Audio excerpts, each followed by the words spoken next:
아이가 조금 다른 아이들하고 다르다는 걸 좀 일찍 알았어요. 더 어렸 5살, 6살 그 사이에 자가 진단을 해봤거든요. 근데 이렇게 딱 질환명이 나오더라고요. ADHD. ADHD. 주의력 결핍 행동장애로 나와서 이건 그냥 지나가면 안 되겠다 해서 솔직히 조금 제가 생각해도 좀 이른 나이에 상담을 시작을 했어요. 근데 오 박사님이랑. 처음에는 이제 동네 병원에 갔는데 네. 거기서도 진단을 그렇게 해주셔서 상담 치료 받으시면 어떻겠냐 해서 사실은 그때쯤 해서 시작한 것 같아요. 유치원 들어갔을 때쯤. 그래서 초등학교 1학년 때 학부모들 와서 참관 참관 수업. 수업하라고 하는데 제 아들은 자리가 없어요. 앉아있질 않으니까. 복도를 이제 혼자서 막. 이제 학부형들이 학기 초에 저 불러서 네, 햄버거집에 아침 8시 애들 등교시켜놓고 엄마들 따로 모았는데 7명, 8명 엄마들이 저보고 전학을 번요. 그거 좀 너무한 거 네, 아니야? 학교 다닌 지 3개월 좀 안 됐을 때였거든요. 그래서 왜 그러시냐 했더니 정상이 아니라면서요. 그리고 뭐 그런 아이들 다니는 학교가 있는데 그런 데 알아보라고. 그래서 제가 그랬어요. 그런 아이들이 어떤 아이들이냐. 그런 아이들이 다니는 학교가 있으면 말씀 좀 해주시라. 제가 그래서 뻗쳤어요. 무릎 꿇고. 저 못 가요, 전화. 무릎까지 꿇으시면서. 네, 무릎. 그러셨구나. 근데 뭐 그냥 무릎 꿇는 건 어렵진 않더라고요. 그러니까 그쪽 부모님들은 또 내 자식들이 피해 본다고. 그럼요. 네, 물론이죠. 네. 네. 경주 씨 말씀을 들어보면 여전히 자기 조절과 네. 억제할 것을 억제해내는 그 기능이 아직도 조금 나이보다는 네. 어린 것 같아요. 네. 조금 덜 큰 건 분명한 것 같아요. 그런데 저는 쭉 들으면서 아드님의 여러 가지 어려운 양상이 네. 성인형 ADHD이다라고만 100% 말할 수는 네, 없다고 네. 봐요. 물론 있어요. 네. 있긴 있어요. 그러나 지금 이 아들의 마음 안에 섭섭함이 있는 것 같아요. 섭섭함? 엄마에 대한 굉장히 이렇게 막 서운하고 섭섭하고 이런 게 있어서 그게 딱 건드려지면 화가 확 나는 것 같아요. 저는 좀 그렇게 느껴져요. 본인이 필요하다고 할 때 제가 없었다는 얘기를 한 적이 있어요. 사춘기 시절이나. 네, 내가 엄마가 꼭 옆에 있었으면 좋겠는데 그때 엄마 없었잖아라고 얘기를.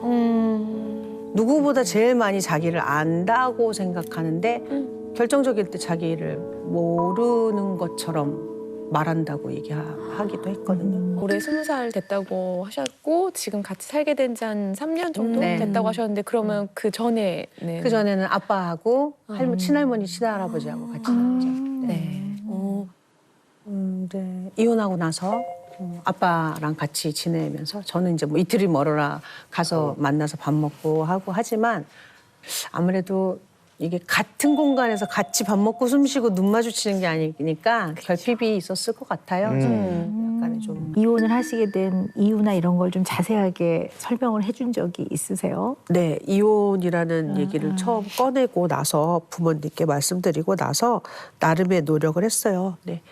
아이와 관련된 큰 문제에 있어서 제 의견이 너무 안 맞으니 이 문제가 안 끝날 것 같은 거예요.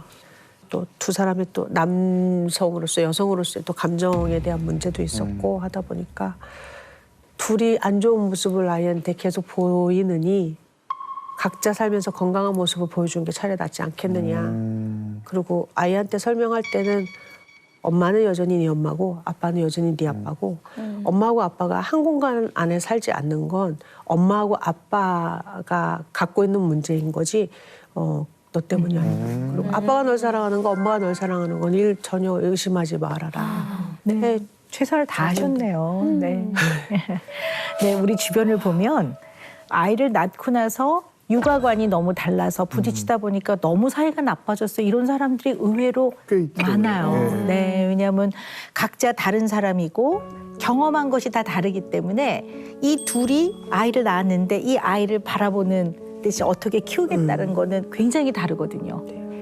이거를 어떻게 좀 그래도 조율해 나가느냐, 또 어떤 분들은 이걸로 끊임없이 갈등하느냐, 나만 옳다, 너는 틀렸다 이러면 이제 고스란히 아이는 그대로 받아요. 네. 왜냐하면 어리기 때문에 엄마 아빠가 싸울 때 자꾸 자기 이름이 거론이 되면 결국은 네. 나 때문에 네. 싸웠다고 생각하고 엄마 아빠의 이혼의 원인은 나라고 생각을 하죠. 물론 그게 도화선이 될 수는 있지만 사실 근본적인 원인은 소통의 어려움이 있는 거죠. 뭔가 대화를 하거나 의견 조율에 어려움이 있고 그거에 가장 이제 표면에 드러나는 게 그러니까 육아로 드러나는 것뿐인데 아이들은 자기 때문에 이제 엄마 아빠가 다툰다고 생각하는 경우가 생각보다 많아요. 이걸 어떻게 표현할까 지금 막 고민을 하면서 내가 지금 표현을 해보는데요. 나는 엄마가 이벤트 엄마 같아. 느낌이. 엄마는 아이 키워야 되고 먹고 사셔야 되고 여러 가지 면에서 이혼을 하셨어도 아이에 대한 많은 비용을 엄마가 경제적인 걸 감당하셨다고 나는 생각해요. 그러면 엄마도 일해야 돼. 그럼 바빠. 그러면 이제 아이를 만났을 때 쫙 가서 막 레스토랑 예약해서 애 레스토랑 가서 뭐 먹고 뭐가 또 필요하다 그러면 얼른 가서 사주고 자전거도 제일 좋은 거 골라주고 그리고 엄마 갈게. 그리고 가. 아이는 일상에서 겪는 아주 사소한 일을 엄마하고 나누고 싶었을 거예요. 엄마 나 근데 친구한테 오늘 이런 얘기 들었는데 이런 얘기 하고 싶은데 이 얘기를 할 수 있는 시간은 안 돼. 엄마한테 고맙지만 엄마를 사랑하지만 언제나 마음 한 구석에 어떤 빈 구석이 있냐 하면 늘 뭔가가 허전하고 섭섭한 거야. 그래서 지금도 자기가 하고 싶은 것도 있어요. 그러면 이제 엄마한테 요구를 해. 요구를 하는데 이 엄마는 미안하니까 어릴 때부터 엄마의 모든 인맥을 동원해서 내진 사정까지 해서 어떤 영역에 최고하고 연결을 시켜준단 말이에요. 그 비트박스도 그랬고 제일 잘하시는 분은 어떻게 연줄로 해서 만나서 엄마 입장에서는 최선을 다하고 싶어. 맞아요. 연결을 시켜줘? 그럼 애는 막 이러면서 가서 배워. 그것도 약간 이벤트 같아. 짠! 했는데 유지가 안 되는 거야, 유지가. 이거를 계속 배울 수 있게끔 그 과정에는 우여곡절도 있고 하다 보면 좌절도 있는데 같이 가기를 바랬을 거예요. 영주 씨가 이제부터 조금 더 보완돼야 되는 점은 이 점이라고 난 생각해요. 지속하는 거. 네. 그래서 얘는 말 그대로 지금 말씀하신 대로 내가 정말 필요할 때 우리 엄마가 없었다고 생각하는 거예요. 물론 들으시면 너무 억울하실 거예요. 언제나 위기의 순간에 엄마는 있었어요. 이걸 도와주기 있었지만 얘는 자기가 정말 필요할 때 엄마가 없었다고 생각한 것 같아요. 지금 현재의 생활에서는 자기가 필요하고 엄마의 도움이 필요할 때 안 들어주는 거절로 받아들이는 것 같아요. 그러니까 못 견디게 그 부분이 딱 건드려지면서 막 확 분노로 막 난리를 치는 것 같아요. 제가 봤을 때. 그래서 이 부분이 엄마하고 태유하고 해결을 해나가지 않으면 자꾸 이런 일이 반복이 될 거고 또 영주 씨도 사람이다 보니까 100번에 한 번은 너 그럴 거면 뭐 엄마하고 못 살아 이런 얘기를 하면 얘는 막 거의 막 정말 이제 막 그 말의 그 정도가 아니라 여기에 얘는 너무나 오랜 동안 겪었던 자기 마음의 경험이 여기에 이만큼 더 씌워져 있어서 엄마가 너 이럴 거면 엄마랑 못 살아 그러면 막 이렇게 된다고 저는 보여요. 그러니까 이게 뭔가 애가 원하는 걸 다 들어주고 어릴 때 떼써서 그렇다 이렇게 가볍게 생각할 문제가 아니라 얘는 엄마한테 뭔가를 요구했을 때 이걸 바로바로 안 들어주는 것이 이 아이의 마음에는 어릴 때부터 있었던 뭔가의 그 서운함과 섭섭함이 딱 건드려지면서 마음이 무너지는 것 같아요. ADHD 증상이면요. 다른 사람하고도 비슷한 일이 많이 있어요.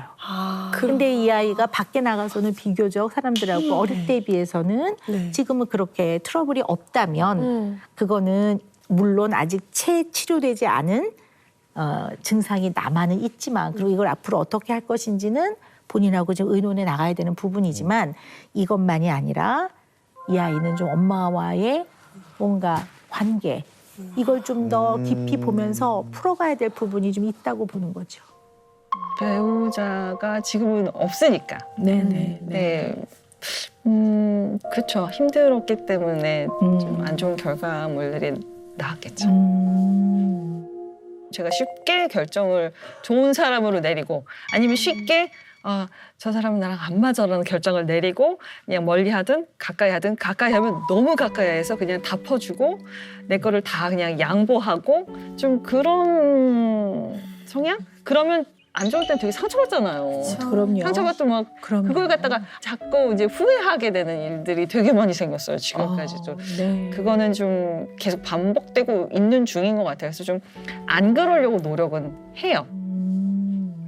근데 이제 좀 궁금한 게요. 이렇게 사람하고 좀 만나서 좀 시간을 갖고 그럼 좀 알게 되잖아요. 그 과정에서 금방 좋아하고 빨리 결정을 내리고 하는데 이유가 좀 있을까요? 좀 찾아볼 수 있을까요? 왜 그럴까요?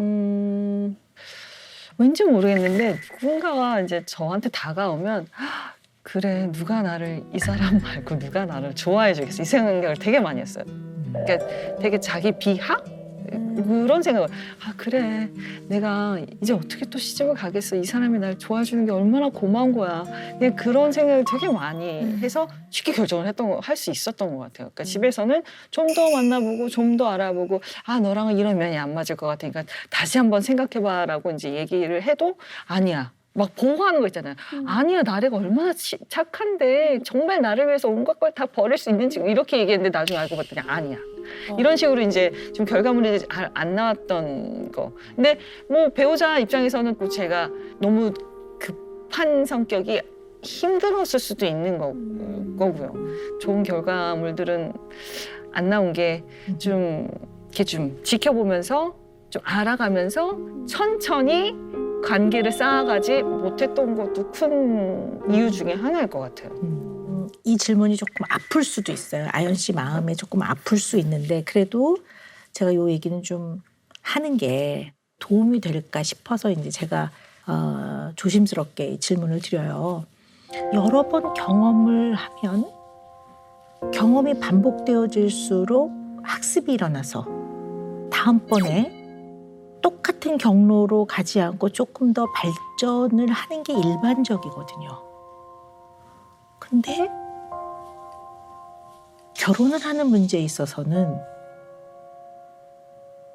왜 이런 아픈 결과가 있는 것을 반복해서 경험할까?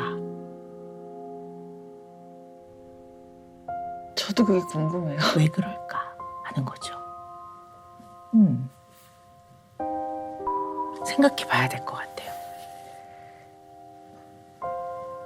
금방 사람을 믿나요, 제가? 그래서 그럴 수도 면도 있을 있을까요? 거예요. 네. 아니면 참을성이 없어서 그냥 뭔가를 실수를 해도 계속 참고 인내하고 봐줘야 되는데 그거를 못 참아서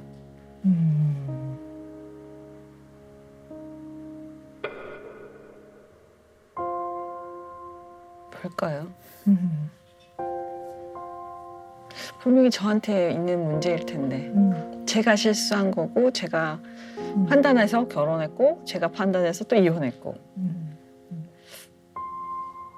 근데 실수나 잘못이라고 저는 생각하진 않아요. 그리고 결혼 생활을 유지하기 어려웠던 어떠한 문제들은 상대편이 기여를 한 부분이 많을 수도 있어요. 그러니까 이거는 잘잘못의 문제가 아니라 어떠한 상황과 일이 진행되는 과정에서의 특성을 살펴보자는 거지.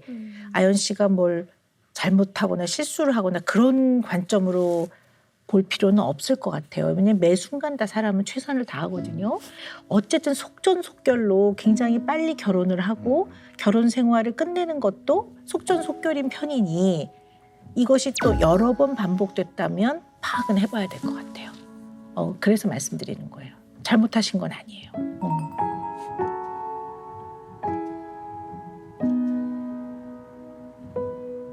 왜 그럴까? 저희 아버지는 되게 좋으신데 네네. 저는 굉장히 평범하게 살았어요. 평범하게 자랐지. 부모님 그냥 평범하게 뭐 언니, 남동생 다 뭐 다 평범하게 뭐 그래서 부모님이 뭐 한 번도 안 싸우신 이런 건 아니지만 그냥 연애집처럼 굉장히 평범하게 자랐다고 생각해요 저는. 네네. 저만 그러니까 부모님도 뭐 불화가 있는 것도 아니고 아니에요. 비교적 네. 굉장히 사이도 네네네네. 좋으시고 형제간에도 잘 지내고 네, 비교적. 네, 그냥 뭐 네. 다투면서 뭐 또 이것도 또 뭐 제 생각일지 모르지만 평범하게 자라면서 제가 배우고 싶다는 거는 다 배운 것 같아요. 그래서 굉장히 배운 게 많아요. 나중에 이제 성악을 전공하긴 했지만 그 전에 피아노 해, 그 전에 바이올린 해, 그 전에 뭐 해, 그 전에 뭐 굉장히 뭐를 많이 배웠거든요. 그러니까 욕심이 많았나 봐요. 욕심이 많아서 뭐 이렇게 좀 남이 하는 다른 친구들이 하는 거 뭐 새로운 게 있으면 꼭 관심 갖고 배우고 네. 좀 쉽게 뭔가 결정이 빨리 되고 또 쉽게 제가 뭐 다른 방향도 잘 틀고 이랬던 것 같아요. 그러셨군요. 아니 그 눈에 띄는 게 하나 있는데요. 왜 미리 좀 이렇게 아, 저 작성하시라고 네. 그래 드린 것 중에 나의 어린 시절은 그랬더니 난 좀 어릴 때 망난이었다 이렇게 써져 있어서 이게 아, 뭘까? 망난이요? 네, 뭘까 이렇게 생각했는데 좀 들어볼 수 있을까요? 구체적으로? 그냥 자기 하고 싶은 대로 살았던 것 같아요. 그래서 엄마가 그 얘기 되게 많이 하시거든요. 너 때문에 내가 얼마나 뭐 좀 힘들었는지 알아. 이 취지로. 그러니까 뭐 배우고 싶은 것도 그렇고 먹고 싶은 것도 그렇고 언니보다 뭘 더 잘하고 싶으면 그것도 그렇고 언니가 가졌으면 이것도 가져야 되고 그것도 그렇고 뭘 사면 내가 먼저 먹어봐야 되고 내가 먼저 입어봐야 되고 이런 욕심들. 형제간의 욕심. 좀 집안에서만 그랬었나 봐요. 내가 하고 하고 싶은 싶은 거를 대로 다 살았다. 하면서 살았다. 하고 싶은 거 다 네. 하면서. 네. 야, 그게 최고지. 어렸을 때 그럼. 하고 싶은 대로 다 하면은 얼마나 좋아요. 네. 그랬던 것 같아요. 그러니까 물론 자식이 뭘 하고 싶은 게 없고 안 하겠다는 것보다는 부모 입장에서는 흥미를 가지고 이것도 배워보고 싶고 저것도 배워보고 싶다 그러면 훨씬 나아요. 아연 씨 부모님이 아연 씨를 굉장히 사랑하고 또 하고 싶어 하는 것들은 배울 수 있도록 충분히 지원을 하시고 뒷바라지를 하신 거는 맞아요. 그런데 이렇게 표현을 해보자면 지나치게 허용적으로 큰 것 같아요. 그러니까 사랑하신 건 맞거든요. 근데 자녀가 클 때요. 기다려. 이건 안 되는 거야. 이거는 네가 좀 참아. 이런 거 같이 배워야 되거든요. 너무 하고 싶은데 좀 참고 기다린다든가 또는 그러나 이거는 너한테 좀 너무 지나쳐. 이러면서 기다려. 이거는 1년 동안 더 생각해봐. 기다렸다 해. 뭐 이런 경험이 많지 않으시지 않았나. 뭐 이런 생각이 없었던 것 드네요. 같아요.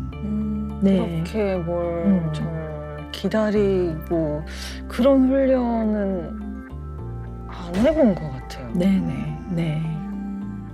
이게 보통은 뭘 배우고 싶다 그러면 그렇거든요. 자기 친구들을 다 보니까 다 하나같이 방학 때 비행기를 타고 뭐 영국에 간다, 뭐 캐나다를 간다, 미국에 간다 그래요. 근데 이 아이는 사실 그거를 하기에는 좀 버거워요. 평생에 한 번 해줄 수 있지만 부모가 자주 해줄 수 있는 상황은 못 돼요. 이 집이 가난하진 않지만. 근데 그럴 때 다른 애들은 다 가는데 나도 가고 싶어. 그러면 어떤 부모는 그거 자체를 미안해하고 죄책감을 느끼는 부모들이 있어요. 미안해. 엄마 아빠가 더 좀 잘 벌었어야 되는데 이래서 막 무리를 해서 억지로 해준다든가 하는 게 별로 아이 성장에 도움이 안 돼요. 네. 지나치게 허용적으로 아이가 원하는 것들을 즉각 만족을 시켜주는 그러니까 이거를 gratification이라고 하는데 욕구에 대한 만족을 지연시키지 않고 즉각 만족을 시키는 건데 이렇게 크면 이 참고 견뎌내는 내성이라고 하죠. 톨러런스? 그런 것들이 굉장히 떨어지는 사람이 돼요. 근데 우리 아연 씨네는 그 경험이 어떤 면에서는 없으셨어요. 네, 그랬던 것 같아요.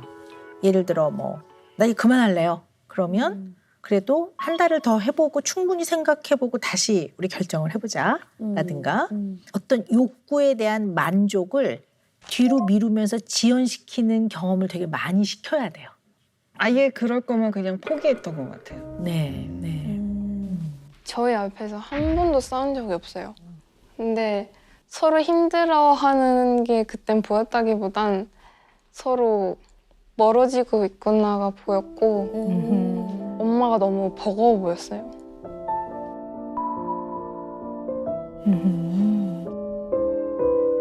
정말 꼼꼼한 사람이었거든요. 새끼를 밥을 다 차리고 집안 청소를 맨날 무릎 꿇고 바닥을 직접 닦으셨어요. 청소기가 없었어서.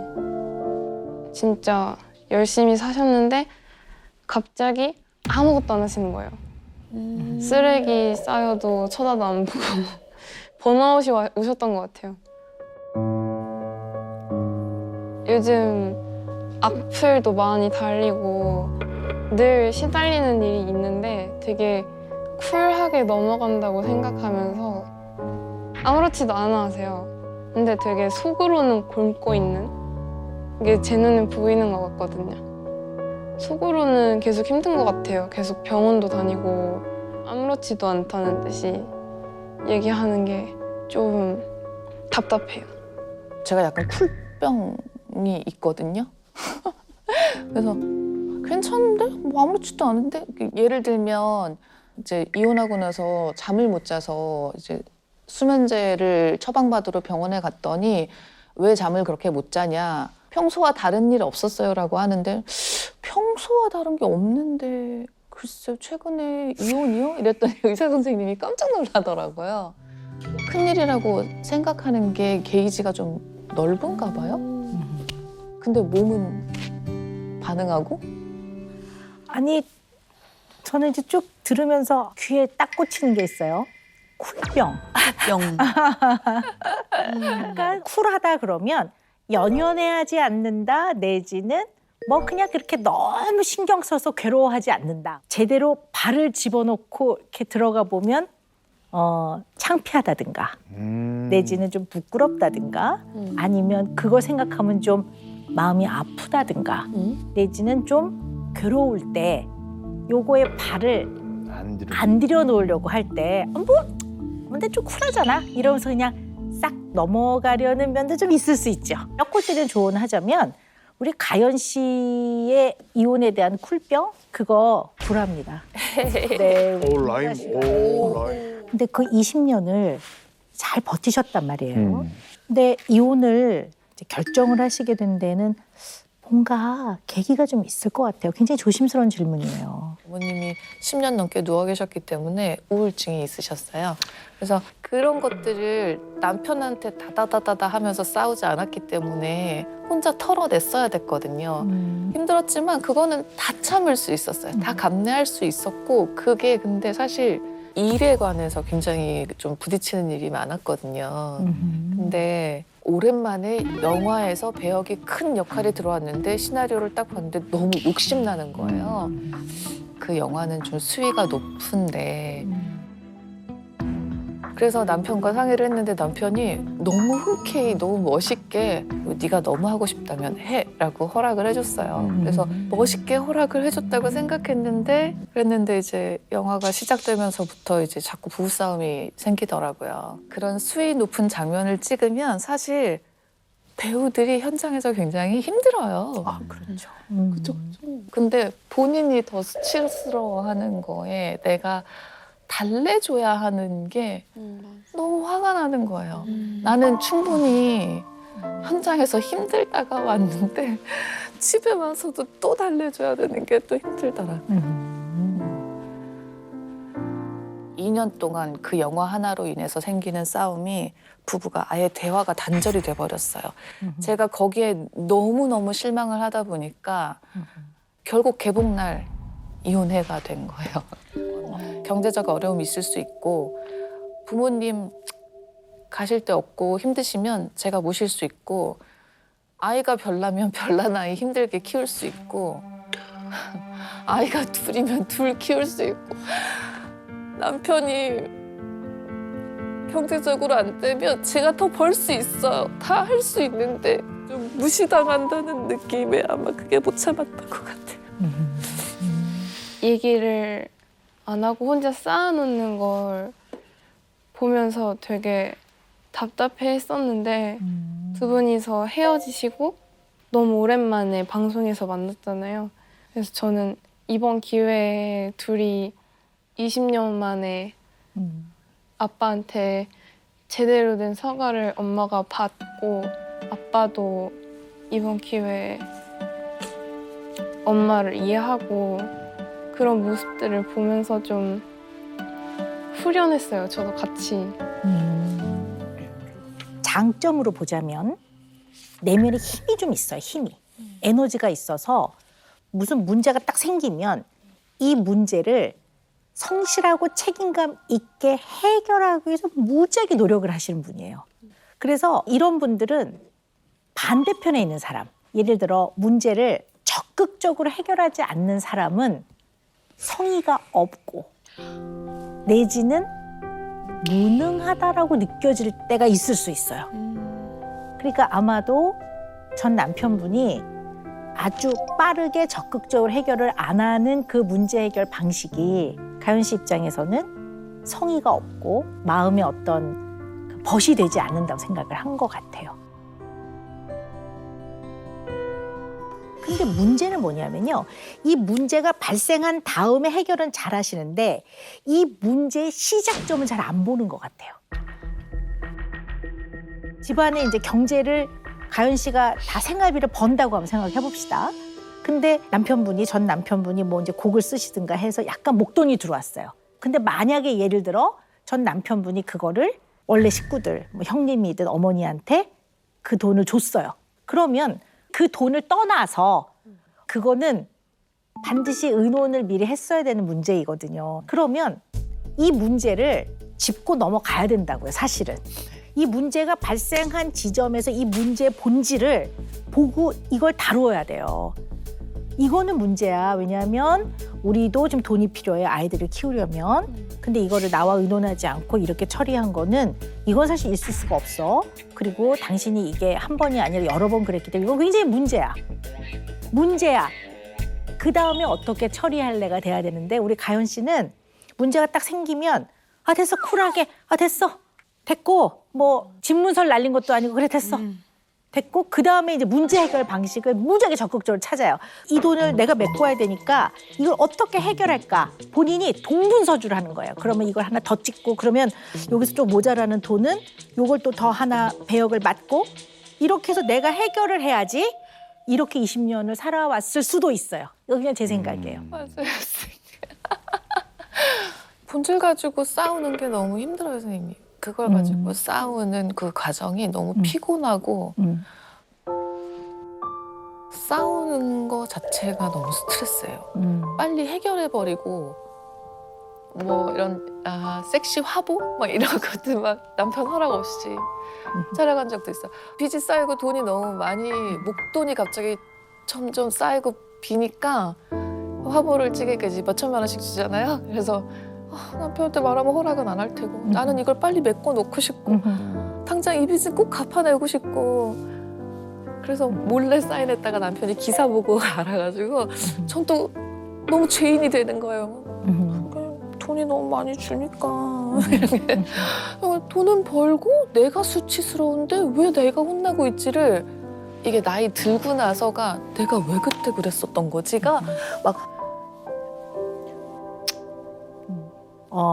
조금 주제 넘지만 말씀을 드리고 싶은 거는 본질의 문제를 부부는 치열하게라도 싸워야 해요. 그 문제가 있으면 그 부분을 조금 더 풀어가도록 애를 써야지 혼자 다 감당하고 해결해버리면 문제를 싹 덮고 지나가는 거란 말이에요. 그러면 언제나 시작점은 변화가 없어요. 언제나 그 자리거든요. 마치 물레방아처럼 늘 그 자리에 와 있기 때문에 차곡차곡 이 힘듦이 쌓이면 나중에 물 한 방울 들어갈 공간이 없어져요.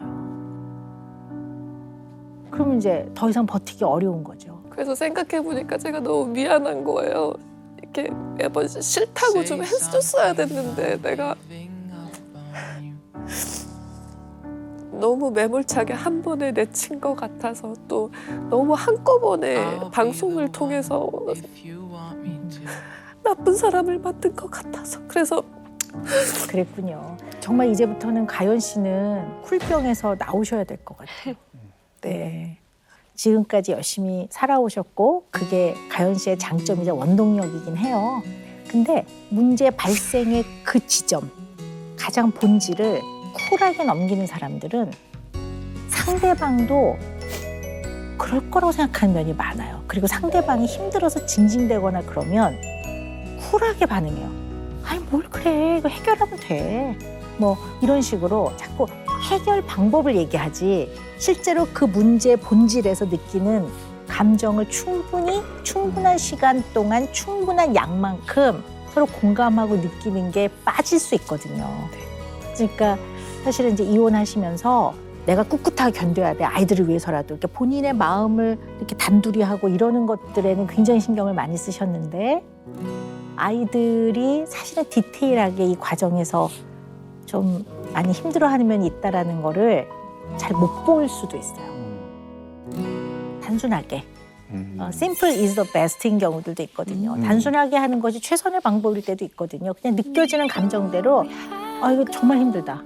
아, 나 정말 이거는 내가 견디기 어렵다. 이렇게 좀 느껴봐야 될 것 같고요. 자꾸 표현을 가까운 사람에게 하셔야 될 것 같아요. 2019년도에 이혼하고 한 1년 반 정도 정말 은둔 생활을 했어요.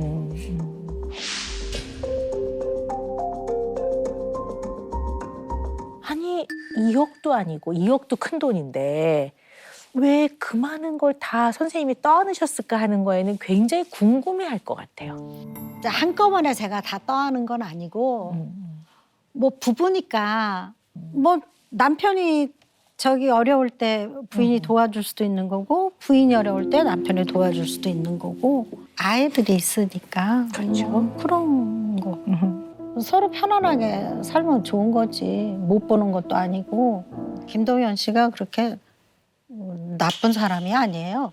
나쁜 사람이 아니에요.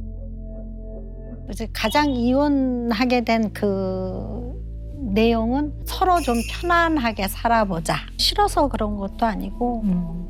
근데 이제 제가 오늘 쭉 선생님을 만나 뵙고 왜 이런 질문을 하게 됐느냐면요. 아까 왜 대한민국의 혜은이는 치사치졸 쪼잔 아니야.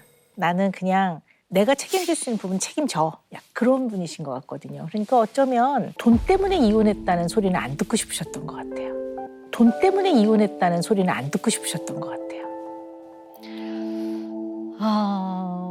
그렇죠. 네네. 듣고 싶지는 않지만 우리 정도의 나이대에서는 굉장히 질타를 받을 수 있다는 예전에는 네네. 30년이나 살았으면서 그냥 더 참고 살지 뭐 이런 얘기도 있었고 좋게 잘 마무리를 해서 그런 부분은 참 서로 다 잘했다라고 생각이 들어요.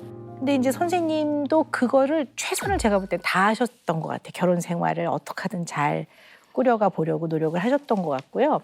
선생님이 그 문장 완성 검사에서요. 그 이혼에 대해서는 자책을 많이 하시더라고요.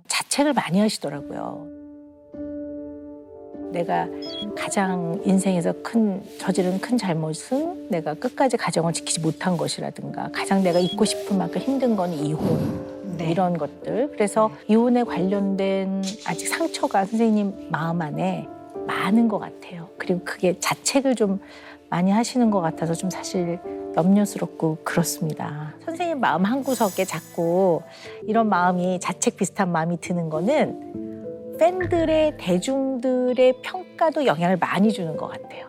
유명한 분이시니까 이러쿵저러쿵 말을 한단 말이에요. 그것이 선생님의 마음을 상당히 산란하게 하는 것 같아요. 제가 보기에는. 병원에 갔는데 뭐 문답지를 주더라고요. 그래서 이제 쓰는데 거기에 직업, 주부, 남편 직업, 사업 뭐 그 받아 쓰는 그게 내가 전부 앉아서 거짓말을 쓰고 있는 거예요. 그래갖고 쓰다 말고 그냥 놓고 나와버렸어. 너무 왜 화가 나더라고요. 나는 그 순간에. 너무 좀 때로는 힘이 붙였겠다라는 생각도 많이 좀 드네요. 네. 나 힘들게 살았어요. 네. 네. 우리 이런 얘기 좀 해보면 선생님한테 도움이 좀 될 것 같은데요. 혜은이 선생님은 본명이 김승주시죠? 네. 네. 그러니까 인간 원래 김승주와 혜은이에 있어서 구별을 좀 하고 사셔야 되는데 이게 좀 잘 안 되시는 거 아닌가.